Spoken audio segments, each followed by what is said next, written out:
ഇന്ന് വൈകുന്നേരം സ്വർണ്ണവിലയിൽ മൂന്നാം വില പ്രഖ്യാപനം വന്നിരുന്നു. എന്നാൽ ആ സമയത്ത് നിങ്ങളിലേക്ക് വീഡിയോ എത്തിക്കാൻ സാധിച്ചില്ല. പിന്നീട് രാത്രി 8 മണിക്ക് നടന്ന ഫെഡറൽ റിസർവ് ചെയർമാൻ ജെറോം പവലിൻ്റെ പ്രസംഗത്തിലെ സൂചനകൾ സ്വർണ്ണവിപണിക്ക് നേരിയ തോതിൽ പ്രതികൂലമായി.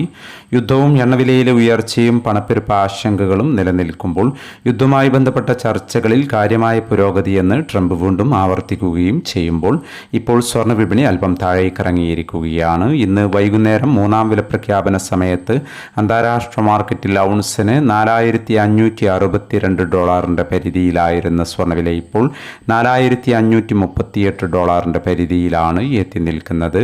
മാർക്കറ്റിൻ്റെ ഇപ്പോഴത്തെ അവസ്ഥയിൽ നാളെ സ്വർണ്ണവില പവന് 680 അല്ലെങ്കിൽ 720 രൂപയുടെ റേഞ്ചിൽ കുറയാനുള്ള സാധ്യത നിലനിൽക്കുന്നു. എന്നാൽ മാർക്കറ്റിൽ മാറ്റങ്ങൾക്ക് ഇനിയും സമയം ബാക്കിയാണ് എന്ന് കൂടി ഓർമ്മപ്പെടുത്തുകയാണ്. ഇപ്പോൾ തങ്കവില ഗ്രാമിന് കാലിക്കറ്റ് 14,770, തൃശ്ശൂർ എറണാകുളം 14,760 എന്നീ നിലകളിലാണ് എത്തി നിൽക്കുന്നത്. എല്ലാ വ്യൂവേഴ്സിൽ നിന്നും ഒരു ലൈക്ക് പ്രതീക്ഷിച്ചുകൊണ്ട് ഇന്നത്തെ സ്വർണ്ണവില ഒന്നുകൂടി പറയുന്നു. വൈകുന്നേരം പവന് 760 രൂപ കൂടി. ഇന്ന് 30/3/2026 പവന് 1,09,480, ഗ്രാമിന് 13,685.